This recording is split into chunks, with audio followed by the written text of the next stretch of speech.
Hello बच्चों, कैसे हो आप लोग। आज गुड इवनिंग सभी को। सब बढ़िया हो, मस्त हो, बिंदास हो, तैयारी चल रही है 10th की। हम इसी तरह तैयारी करते रहो सभी। चलो आज स्टार्ट करते हैं। आज से तीसरा क्लास होगा, थर्ड क्लास होगा। ठीक है। आज जो है ये तीसरा क्लास है आपका। ठीक है। पहला क्लास में इंट्रोडक्शन पर है केमिकल रिएक्शंस का, दूसरा में केमिकल इक्वेशंस पर है। आज तीसरा में पढ़ेंगे हम लोग बैलेंस और अनबैलेंस केमिकल इक्वेशंस। ठीक है। केमिकल इक्वेशंस को हम लोग बैलेंस क्यों करते हैं, तो ये चीज जो है ना कनेक्ट करता है आपको क्लास नाइन्थ से। क्लास नाइन्थ में आप लोगों ने पढ़ा होगा laws of chemical combination. Laws of chemical combination. Laws of chemical combination. Chemical combinations का लॉज आपने पढ़ा होगा। उसी लॉज को फॉलो करवाने के लिए हम लोग क्या करते हैं, केमिकल रिएक्शंस को बैलेंस करते हैं। ठीक है। क्या करते हैं, हम लोग बैलेंस करते हैं। तो बैलेंस केमिकल इक्वेशंस होता क्या है, तो बैलेंस केमिकल इक्वेशंस होता है the equations in which number of atom of each element. यानी कोई भी केमिकल इक्वेशंस है तो उसमें number of atom of each element in reactant. ठीक है। Reactant side is equal to the number of atom of that element, यानी जो इधर है वही एलिमेंट उधर होगा सेम नंबर में, तब उसको क्या बोलेंगे, प्रोडक्ट साइड। तब उसको क्या बोलेंगे, बैलेंस केमिकल इक्वेशंस बोलेंगे। क्या बोलेंगे उसको, बैलेंस केमिकल इक्वेशंस। यानी रिएक्टेंट के साइड और प्रोडक्ट के साइड, दोनों साइड जो है, प्रोडक्ट के साइड, दोनों साइड जो है नंबर ऑफ एटम क्या होना चाहिए, सेम होना चाहिए। जितना नंबर ऑफ एटम इधर है उतना ही नंबर ऑफ एटम उस साइड है। लॉ ऑफ मास कंजर्वेशन क्या कहता है आपका, law of mass of conservation. Mass neither be created NOR be destroyed in any chemical reaction. किसी भी केमिकल रिएक्शंस में मास जो है ना तो क्रिएट होता है और ना ही डिस्ट्रॉय होता है। ठीक है। तो उसी चीज को फॉलो करवाने के लिए यहाँ पर हम लोग क्या करते हैं, केमिकल रिएक्शंस को, चाहे इक्वेशंस को हम लोग क्या करते हैं, बैलेंस करते हैं। क्लियर है। तो यहाँ पर देखिए आप, यहाँ पर रिएक्टेंट में एक हाइड्रोजन है और दूसरा क्लोरीन है। ठीक है। अगर रिएक्टेंट की बात करें तो इसमें क्या है, एक हाइड्रोजन है और एक क्लोरीन है। अगर प्रोडक्ट की बात करें तो इसमें भी क्या है, हाइड्रोजन है और क्लोरीन है। ये चीज तो दिख गया कि रिएक्टेंट साइड जो एटम है वही एटम प्रोडक्ट साइड है, दोनों चीज सेम है, यानी एटम कहीं नहीं गया है। ठीक है। अब देखते हैं number of atom. Reactant side यहाँ कितना है, 2 है। Product side, sorry, reactant side में भी क्लोरीन कितना है, ये भी 2 है। अब देखो कोई भी नंबर से पहले, सॉरी फॉर्मूला से पहले, कोई भी फॉर्मूला से पहले अगर कोई नंबर लिखा हुआ है तो पिछले क्लास में बताए थे इस नंबर को क्या बोलते हैं, कॉफिशिएंट बोलते हैं। ये जो कॉफिशिएंट है, इस कंपाउंड में जितने एलिमेंट हैं सबका मल्टीपल होता है। ठीक है। इस कंपाउंड में जितने भी एलिमेंट है सबका वह क्या होता है, मल्टीपल होता है। यानी हाइड्रोजन है तो इसमें भी 2 से मल्टीप्लाई है, यानी हाइड्रोजन कितना है, 2 है। क्लोरीन है तो क्लोरीन के साथ भी 2 से मल्टीप्लाई है, यानी जितना हाइड्रोजन रिएक्टेंट में है उतना ही प्रोडक्ट में है, जितना क्लोरीन रिएक्टेंट में है उतना ही प्रोडक्ट में है। यानी दोनों साइड हाइड्रोजन और क्लोरीन का एटम की संख्या सेम है, इसीलिए ये इक्वेशंस अपने पास जो लिया गया है ये बैलेंस। समझ में आया, कोई दिक्कत यहां तक। बैलेंस को फिर से याद कर लो, reactant side number of atom और product side number of atom जब दोनों सेम हो जाएगा तब हम उसको क्या बोलेंगे, balance chemical equations. Reactant side number of atom, product side number of atom जब दोनों सेम हो जाएगा तब क्या बोलेंगे उसको, बैलेंस केमिकल इक्वेशंस। कोई दिक्कत, किसी को प्रॉब्लम बैलेंस में? जस्ट इसका अपोजिट, जब रिएक्टेंट और प्रोडक्ट में कोई एक एटम अनबैलेंस होगा यानी अनइक्वल होगा, यानी इधर 3 हाइड्रोजन है उधर 2 हो गया, या इधर 3 ऑक्सीजन उधर 2 ऑक्सीजन, ठीक है, कोई एक एटम अगर अनइक्वल है तब उसको क्या बोलेंगे, अनबैलेंस केमिकल इक्वेशंस। क्लियर है? चलो तो दूसरा देखते हैं, अनबैलेंस केमिकल इक्वेशंस क्या है। The equations in which unequal number of atom of one or more element in the reactant and product। Reactant और प्रोडक्ट में एक या एक से अधिक एटम अगर अनइक्वल है, ठीक है, क्या है, अनइक्वल है, तो यहां हमने वही एग्जांपल्स लिया है, सिर्फ क्या है, यहां पर देखो हाइड्रोजन है रिएक्टेंट में, क्लोरीन है, प्रोडक्ट में भी हाइड्रोजन है और क्लोरीन है। अब देखते हैं यहां पर जो है रिएक्टेंट में कितने हाइड्रोजन है, रिएक्टेंट में 2 हाइड्रोजन है ना, प्रोडक्ट में भी कितने हाइड्रोजन है, सॉरी रिएक्टेंट में क्लोरीन कितना है, 2 है, प्रोडक्ट में हाइड्रोजन कितना है, 1 है, क्लोरीन कितना है, 1 है, ठीक है, दोनों 1 1 है। यहाँ पे जी पता क्या बता रहा है आपको, ये गैसियस स्टेट में, ये भी गैसियस स्टेट में, एल यहाँ पे लिक्विड स्टेट में बता रहा है, ठीक है। तो यहाँ पर जो है क्लोरीन इधर कितना है, 2, इधर कितना है, 1, इधर हाइड्रोजन 2, इधर हाइड्रोजन 1, बैलेंस है क्या, नहीं है, यानी क्या, अनइक्वल नंबर ऑफ एटम है, इधर जितना एटम है उस साइड उतना एटम नहीं है, ठीक है। तब इस तरह का जो केमिकल इक्वेशंस अपने पास मिलेगा उसको क्या बोलेंगे, अनबैलेंस केमिकल इक्वेशंस बोलेंगे। क्लियर है? बैलेंस और अनबैलेंस समझ गया, डिफरेंस लिख सकते हो, कोई दिक्कत, क्वेश्चन लिख लेना, ऐसे हम अभी बता देते हैं, एक बार समझा देते हैं क्या होता है बैलेंस। अब एक क्वेश्चन आती है यहाँ, बहुत पॉपुलर क्वेश्चन है, केमिकल रिएक्शंस को बैलेंस क्यों करते हैं, ठीक है। क्वेश्चन है, why should chemical equations be balance, chemical equations को बैलेंस क्यों करते हैं। तो अभी जस्ट आप लोगों को क्लास स्टार्ट जब हुआ था उसी समय बताए थे केमिकल इक्वेशंस को बैलेंस क्यों करते हैं, बताए थे अभी क्यों करते हैं। तो ये क्या करता है, chemical reactions are balanced to satisfied the law of conservation of mass, या यहां पर लिख सकते हो law of chemical combination, chemical combination, law of chemical combination, ये भी लिख सकते हो, ठीक है। क्या लिख सकते हो, लॉ ऑफ केमिकल कॉम्बिनेशन से लिख सकते हो, यहां पर लॉ ऑफ कंजर्वेशन ऑफ मास लिखा हुआ है ना, तो यहीं पर लिख सकते हो law of chemical combination add कर सकते हो, तो ये लगा दोगे तो टोटल आ जाएगा, ये स्पेसिफाई हो गया, जितने केमिकल कॉम्बिनेशंस का लॉ होता है सारे इसमें आ जाता है, ठीक है। तो आपको दोनों आंसर मिलेगा, कहीं ये आंसर मिलेगा कहीं ये आंसर मिलेगा, तो आप इसके लिए घबराइएगा नहीं, दोनों सही है, ठीक है। इसको कई तरह से इसको इंसर्ट कर सकते हैं, ठीक है, ये सिंपल वे है, आसानी से इसको लिख सकते हो, लर्न भी कर सकते हो, कोई दिक्कत नहीं है। तो केमिकल रिएक्शंस या इक्वेशंस को बैलेंस क्यों करते हैं, तो follow of law of chemical combinations, chemical combinations के लॉ को फॉलो करने के लिए हम लोग केमिकल रिएक्शंस को बैलेंस करते हैं। क्लियर है? कोई दिक्कत यहां तक नहीं है, सबको समझ में आ गया, बढ़े आगे, चलो आगे बढ़ते हैं। उसके बाद है यहाँ पर डिफरेंस लिख दिए हैं आपको, ठीक है।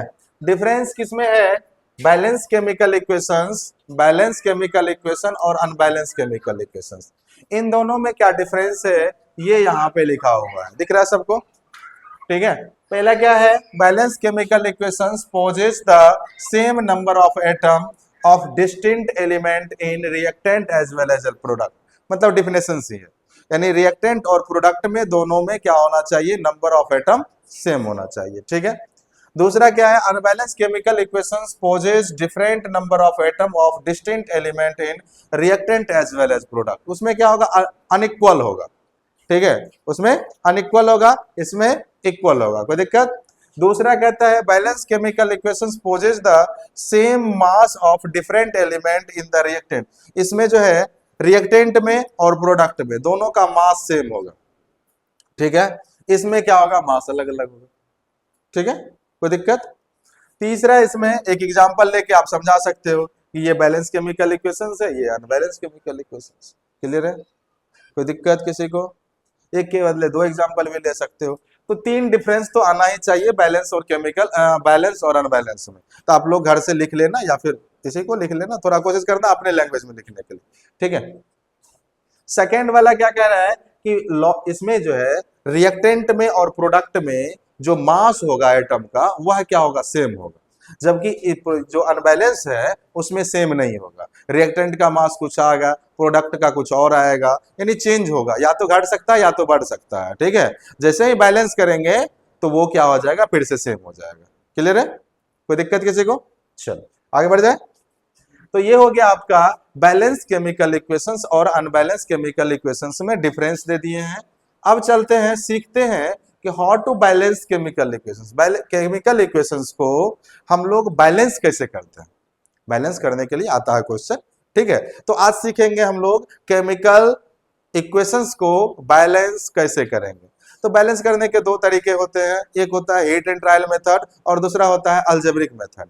तो आज एक मेथड कर देते हैं, अगले दिन होगा दूसरे कर देंगे, दूसरा ऐसे जरूरी नहीं है, 10 तक में एक ही काम आता है, ठीक है। तो चाहो तो तुम लोग सीखना चाहो तो बता देना, हम कर देंगे, ठीक है। तो यहाँ पर जो है बैलेंसिंग केमिकल इक्वेशन जो है क्या होता है, बैलेंसिंग में balancing involves adjustment coefficient. Coefficient बताए थे क्या होता है, क्या होता है कॉफिशिएंट? कोई भी एटम या मॉलिक्यूल्स या कंपाउंड के पहले जो नंबर लगा हुआ होता है उसी को क्या बोलते हैं, कॉफिशिएंट बोलते हैं, ठीक है। जैसे यहां पर कॉफिशिएंट है क्या, एग्जांपल 1 में कॉफिशिएंट है, यहां पर कॉफिशिएंट है, इसमें नहीं है, इसमें नहीं है। तो हम जब बैलेंस करेंगे इसको तो हम क्या करेंगे, इसके कॉफिशिएंट में, ठीक है, यहां नहीं दिख रहा है लेकिन हर एक एटम मॉलिक्यूल्स चाहे कंपाउंड के जस्ट आगे में एक जो है कॉफिशिएंट हमेशा रहता है, ठीक है। एक जो है हमेशा लिखा रहता, मतलब होता है, लिखा नहीं जाता है। यहां पर भी कॉफिशिएंट इसका पूछेगा तो एक हो सकता है, यहां पर भी एक हो सकता है, यहां पर भी एक हो सकता है, ठीक है, लेकिन लिखा नहीं जाता है, ठीक। चल, तो हम इसको अभी पहले क्या करते हैं, बैलेंस करते हैं, ठीक है। क्या करते हैं, बैलेंस करते हैं। तो सबसे पहले क्या करना है, चेक करना है। चेक क्या करोगे कि ये बैलेंस है या नहीं है। तो सबसे पहले चेक करेंगे, यहां लिखेंगे रिएक्टेंट, यहां लिखो रिएक्टेंट, यहां लिखो प्रोडक्ट। रिएक्टेंट में कौन कौन एटम है इसको लिख लो, टोटल में कौन कौन एटम है, हाइड्रोजन है और क्लोरीन। अब रिएक्टेंट में हाइड्रोजन कितना है, 2, क्लोरीन कितना है, 2, प्रोडक्ट में हाइड्रोजन कितना, 1, प्रोडक्ट में क्लोरीन कितना, 1। पता चल गया यहां से कि ये जो इक्वेशंस अपने पास है ये अनबैलेंस, ठीक है। अगर दोनों का नंबर सेम नहीं आया मतलब अनबैलेंस, ठीक है। अब इसको बैलेंस करने के लिए हम क्या करेंगे, सबसे पहले ध्यान रखना हाइड्रोजन और ऑक्सीजन को छोड़ के जो भी एटम है, ठीक है, हाइड्रोजन और ऑक्सीजन को छोड़ के जो भी एटम है उसको पहले बैलेंस करेंगे और लास्ट में हाइड्रोजन और ऑक्सीजन को करना है, ठीक है। हाइड्रोजन को और ऑक्सीजन को लास्ट में करना है, सबसे पहले उसको छोड़ के जो रहेगा उसको करेंगे। हाइड्रोजन और ऑक्सीजन ही सिर्फ है तो पहले ऑक्सीजन को करेंगे फिर हाइड्रोजन को करेंगे, ठीक है। तो इस चीज में थोड़ा सा कंफर्ट हो जाता है, ठीक है। तो यहाँ पर क्लोरीन को हम पहले बैलेंस करेंगे। तो क्लोरीन में अगर यहाँ पे 2 से मल्टीप्लाई करेंगे, ध्यान रखेंगे कॉफिशिएंट का यूज ना एडिशन में होगा, ना सब्सट्रैक्शन में होगा, ना डिवीजन में होगा, only use in multiplication form. यानी सिर्फ हम उसको मल्टीप्लाई के फॉर्म में कॉफिशिएंट का यूज कर सकते हैं। किस फॉर्म में यूज कर सकते हैं, मल्टीप्लाई के फॉर्म में कॉफिशिएंट का यूज कर सकते हैं। काहे डुला रहा है उसको, ठीक है। तो यहां पर क्या हो जाएगा, मल्टीप्लाई के फॉर्म में इसको यूज कर सकते हैं, ठीक है। तो हम क्या करेंगे, यहां पर क्लोरीन में अगर मल्टीप्लाई करना है तो अब यहां पर सिर्फ क्लोरीन थोड़ी ना है, यहां पर सिर्फ क्लोरीन थोड़े ना है, यहां पर हाइड्रोजन है प्लस क्लोरीन है और यहाँ पर HCl है। तो सिर्फ क्लोरीन में तुम मल्टीप्लाई कर सकते हो क्या? नहीं करेंगे। जब भी करेंगे जो कंपाउंड पूरा है उस पूरे कंपाउंड में मल्टीप्लाई करेंगे 2 से, ठीक है? उस पूरे कंपाउंड में 2 से मल्टीप्लाई करेंगे। तो यहां पर जो है नया जो हाइड्रोजन आया और नया जो क्लोरीन आया, रिएक्टेंट में कितना है, प्रोडक्ट में कितना है, फिर से चेक करेंगे। हाइड्रोजन 2 है, क्लोरीन 2 है, प्रोडक्ट में भी हाइड्रोजन 2 हो गया, क्लोरीन 2 हो गया, मतलब अपने पास जो रिएक्शन आया वह बैलेंस हो गया। ठीक है, समझ में आया? छोटा सा था ये। एक और लेते हैं, इससे थोड़ा सा बढ़िया है। इसमें तुम लोग बताओ, इसमें तुम लोग बताओ क्या करना है, इसमें तुम लोग बताओ क्या करना है। देखो जल्दी से सोचो इसमें क्या करना है, कहाँ क्या लगेगा, कॉफिशिएंट कहाँ क्या लगेगा। ठीक है, जल्दी चेक करो, चेक करो जल्दी से, कहाँ लगेगा? ओ पे 2 लगेगा। कहा? यहाँ पर, यहाँ पर सिर्फ ओ में 2 लगेगा क्या? नहीं लगेगा। तो उससे पूरे कंपाउंड, ये कंपाउंड है तो कंपाउंड से पहले लगेगा जब भी लगेगा तो। ठीक है, पिछले डे हाँ एक शॉर्ट्स डाले हैं, उसमें बहुत सारे कंपाउंड का नाम है। ठीक है, तो वो आप लिख के लर्न कर लीजिएगा, कल भी शायद बताए थे। ठीक है, उसको लिख के याद कर लेना, इजी हो जाएगा ये सब कंपाउंड और समझने में। ठीक है, तो यहाँ पर क्या है, अगर मान लो यहाँ पर देखते हैं एलिमेंट्स कौन कौन सा है, हाइड्रोजन है और ऑक्सीजन है। रिएक्टेंट में देखेंगे, प्रोडक्ट में देखेंगे, हाइड्रोजन कितना है रिएक्टेंट में 2, ऑक्सीजन कितना है 2, प्रोडक्ट में कितना है हाइड्रोजन 2, ऑक्सीजन कितना, सॉरी 0 नहीं है 1 है। कितना है? 1 है। ठीक है, अब 1 है तो इसको बैलेंस करने के लिए स्वाभाविक है हम इसमें 2 लगाएंगे, मल्टीप्लाई करेंगे 2। तो अपने पास जो नया इक्वेशन आएगा H2 प्लस O2 एरो क्या मिल गया, इस पूरे कंपाउंड में 2 से मल्टीप्लाई करना पड़ेगा, पूरे कंपाउंड। हाँ रुक जाओ ना, अब फिर से क्या करेंगे, इसको चेक करेंगे। हाइड्रोजन इसमें कितना है रिएक्टेंट में, प्रोडक्ट में ऑक्सीजन कितना है, हाइड्रोजन रिएक्टेंट में 2 है, ऑक्सीजन भी रिएक्टेंट में 2 है, प्रोडक्ट में देखेंगे कितना है, प्रोडक्ट में कितना है, प्रोडक्ट में हाइड्रोजन ये मल्टीप्लाई हो जाता है। ठीक है, ये जो है क्या होता है, मल्टीप्लाई हो जाता है। तो 2 2 जा कितना हो जाएगा 4, और ऑक्सीजन यहाँ 2 हो जाएगा। यहाँ कुछ नहीं है तो 1 है, 1 इंटू 2 2 हो जाता है। क्लियर है? ऑक्सीजन तो बैलेंस हो गया लेकिन हाइड्रोजन अनबैलेंस हो गया। तो हम क्या करेंगे, अब रिएक्टेंट में भी 2 लगा देंगे, यहाँ भी 2 से मल्टीप्लाई कर देंगे। हाइड्रोजन यहाँ है तो नया जो इक्वेशन आएगा अपने पास H2H2 plus O2 arrow H2O आ गया, आ गया, यहाँ भी 2 लगा हुआ है। ठीक है, अब फिर से चेक कर लेंगे इसको, हाइड्रोजन है, ऑक्सीजन है, रिएक्टेंट है और यहाँ प्रोडक्ट। ठीक है, तो यहाँ पर जो है आपको प्रोडक्ट जो है हाइड्रोजन रिएक्टेंट में कितना है 4 है, ऑक्सीजन कितना है 2 है, यहाँ भी हाइड्रोजन 4 है, ऑक्सीजन 2 है। अपना पास जो आया वह क्या है, बैलेंस केमिकल इक्वेशंस। क्लियर है? कोई दिक्कत है इसमें? चलो समझ में आ गया, आगे बढ़े। उसके बाद है एक और, ठीक है, ये देखो थोड़ा सा इसमें दिक्कत। ठीक है, यहां पर देखो क्या है, एल्युमिनियम ऑक्सीजन से रिएक्ट करके एल्युमिनियम ऑक्साइड का फॉर्मेशन करता है। ठीक, क्या बनाता है, एल्युमिनियम ऑक्साइड का। तो यहां पर देखो अगर हम लिखते हैं रिएक्टेंट और यहां लिखते हैं प्रोडक्ट, एलिमेंट कौन कौन सा है, एल्युमिनियम है और ऑक्सीजन है। रिएक्टेंट में एल्युमिनियम की बात करें तो 1 है, ऑक्सीजन की बात करें तो 2 है, प्रोडक्ट में एल्युमिनियम की बात करें तो 2 है, ऑक्सीजन की बात करें तो 3। सबसे पहले बोले थे हाइड्रोजन और ऑक्सीजन को छोड़ के जो बचा उसको पहले बैलेंस कर दो, यहाँ 2 लगाएंगे। ठीक है, तो यहाँ पर नया जो इक्वेशन बनेगा 2Al plus O2 arrow Al2O3 आ गया। अब फिर से चेक करेंगे एल्युमिनियम कितना हुआ, ऑक्सीजन कितना हुआ। एल्युमिनियम यहाँ 2 हो गया, ऑक्सीजन भी यहाँ 2 है, प्रोडक्ट में एल्युमिनियम 2 है और ऑक्सीजन कितना है 3।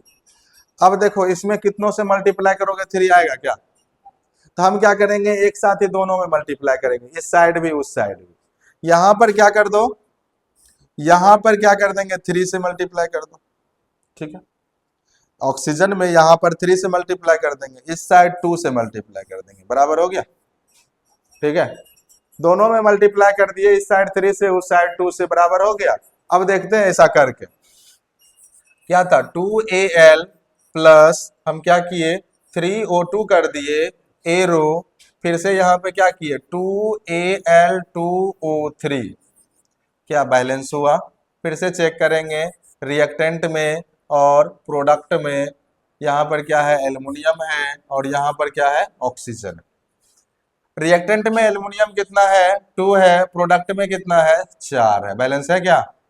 ऑक्सीजन यहाँ 6 है, वहां भी 6 है, ऑक्सीजन तो हो गया लेकिन एल्युमिनियम अनबैलेंस हो गया। तो एल्युमिनियम में हम क्या करेंगे फिर से 2 से मल्टीप्लाई कर देंगे, तो यहाँ 2 2 जा कितना हो जाएगा 4Al प्लस 3O2 ए रो 2Al2O3। अब बैलेंस हुआ। अब इसको चेक कर लो, ये कैसा आ गया अपने पास बैलेंस केमिकल इक्वेशंस आ गया। एल्युमिनियम इधर 4, एल्युमिनियम 4, ऑक्सीजन 6, ऑक्सीजन 6, बैलेंस हो गया। समझ में आ गया। ये भी स्टेप वाइज स्टेप आगे बढ़ रहे हैं। ठीक है, पहले 2 स्टेप में हो गया, फिर 3 स्टेप, फिर इसमें थोड़ा सा क्रिटिकल था, लगभग हो गया। ठीक है, अब जो है आगे बढ़ते हैं, एक और क्वेश्चन लेते हैं थोड़ा। अच्छा यहाँ पर क्या है, हाँ यहाँ पर जो है एक ऐसा क्वेश्चन लिए हैं जिसमें आपको पहले केमिकल इक्वेशंस लिखना है, फिर उसको बैलेंस करना है। ठीक है, पहले क्या करना है केमिकल इक्वेशंस लिखना है, फिर उसको क्या करना है बैलेंस करना है। तो क्या कह रहा है, write a balance chemical equations when methane. अब मीथेन का फॉर्मूला याद होना चाहिए, CH4 plus in the presence of oxygen O2 burn to form carbon dioxide और वाटर। हो गया, कार्बन डाइऑक्साइड और वाटर बना रहा, क्या बैलेंस है। एक कार्बन इधर है, उधर 2 हाइड्रोजन, इधर 4 हाइड्रोजन। चेक करते हैं इसको, पहले चेक करते हैं। चाहो तो तुम एक के साथ सबको बैलेंस कर सकते हो, अभी सिखाने के लिए हम स्टेप वाइज स्टेप कर रहे हैं। ठीक है, तो यहाँ पर जो चेक करेंगे तो अपने पास क्या मिल जाएगा, क्या क्या है इसमें, कार्बन है, हाइड्रोजन है और ऑक्सीजन। रिएक्टेंट की बात करो और प्रोडक्ट की बात करो, रिएक्टेंट में कार्बन कितना है 1, प्रोडक्ट में कार्बन 1, हाइड्रोजन की बात करें 4, उधर 2, और ऑक्सीजन की बात करें इधर 2 उधर 3। ठीक है, ऐसे 3 मत लिखना, थोड़ा दिक्कत हो जाएगा। 2 + 1 लिखना ज्यादा बढ़िया रहेगा। ठीक है, 2 + 1 क्यों लिखे, 2 इसमें है 1 इसमें है, इसलिए इसको क्या लिखे 2 + 1 लिखे। क्लियर है। अब देखो क्या है कि कार्बन तो पहले से बैलेंस है, हाइड्रोजन नहीं बैलेंस है, ऑक्सीजन भी नहीं बैलेंस है। तो हम क्या करेंगे, पहले किसको बैलेंस करेंगे ये बता दो, किसको, ऑक्सीजन को करेगा। चलो कर लो, कोई दिक्कत नहीं है। ऑक्सीजन को बैलेंस अभी नहीं हो पाएगा तो पहले हाइड्रोजन को ही कर लो, यहाँ 2 लगाते हैं, क्योंकि हाइड्रोजन में लगाएंगे तो ऑक्सीजन भी क्या हो जाएगा इवेन नंबर में आ जाएगा। ठीक है, या फिर ऑक्सीजन को ही इवेन नंबर में कर सकते हो, कोई दिक्कत नहीं है। यहाँ पे नहीं करके इस 1 में 2 से मल्टीप्लाई कर देंगे, इस 1 में 2 से मल्टीप्लाई करो तो ऑक्सीजन को इवेन नंबर में ले आएंगे। ठीक है, तो ऑक्सीजन यहाँ पर जो है अब जो अपने पास नया इक्वेशन आएगा CH4 + O2 ए रो, क्या बन जाएगा CO2 + 2H2O। अब इसमें जो है अगर कार्बन की बात करें, हाइड्रोजन की बात करें और ऑक्सीजन की बात करें, कार्बन तो एक है रिएक्टेंट में ही, एक है प्रोडक्ट में भी। ठीक है, अगर ऑक्सीजन की बात करें तो रिएक्टेंट में हाइड्रोजन की पहले बात कर लेते हैं, इसमें रिएक्टेंट में 4 है, प्रोडक्ट में भी 4 हो गया। ऑक्सीजन की बात करें तो यहाँ कितना है 2 है, यहाँ पर कितना है, यहाँ पे 2 + 2 4। ठीक है, अब ऑक्सीजन यहाँ अनबैलेंस है, बाकी सब क्या हो गया बैलेंस हो गया। तो हम क्या करेंगे यहाँ ऑक्सीजन में 2 लगा देंगे, लगाएंगे तो यहाँ लिख लो। अब जो नया इक्वेशन आएगा अपने पास CH4 + O2 ए रो CO2 + 2H2O। ठीक है, क्या हो जाएगा 2H2O।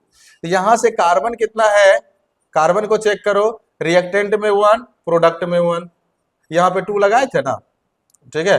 तो हाइड्रोजन कितना, रिएक्टेंट में 4, प्रोडक्ट में भी 4, ऑक्सीजन कितना, रिएक्टेंट में भी 4, प्रोडक्ट में भी 2 + 2 4, हो गया बैलेंस। समझ में आया कैसे होता है, कोई दिक्कत? चौथा क्वेश्चन है, एक और होगा क्वेश्चन, एक और है, ठीक है, कर दें, घर से कर लोगे, ये क्वेश्चन कर लो ना घर से, और 5 क्वेश्चन और है, ठीक है, यहाँ पे 5 क्वेश्चन है, ठीक है। तो एक वो हो गया, 5 ये हो गया, 5 एक 6 क्वेश्चन हो गया, ये आप लोगों के लिए होमवर्क है, ठीक है, ये आप लोगों के लिए। और एनसीईआरटी का ये क्वेश्चन है, ये क्वेश्चन एनसीईआरटी का, एनसीईआरटी का इंटेक्स का, एनसीईआरटी में फर्स्ट इंटेक्स का क्वेश्चन ये है, ठीक है। तो आप एनसीईआरटी का फर्स्ट इंटेक्स यहां से आप बना सकते हो, जो भी है अपना से कर लोगे। एक और क्वेश्चन में है उसमें कि मैग्नीशियम के रिबन को जलाने से पहले साफ क्यों करते हैं, बताए थे, क्लीन क्यों करते हैं, वो भी क्वेश्चन है, आप लिख लेना। इंटेक्स फर्स्ट एनसीईआरटी का यहाँ से आपको बन जाएगा। तो आज यहीं रुक जाते हैं, ठीक है, अगले दिन चलेंगे नए क्लास के साथ, नए टॉपिक के साथ। मिलते हैं आप लोगों से अगले दिन, इसी तरह तैयारी करते रहिए, मस्त रहिए, बिंदास रहिए, सबको ऑल द बेस्ट।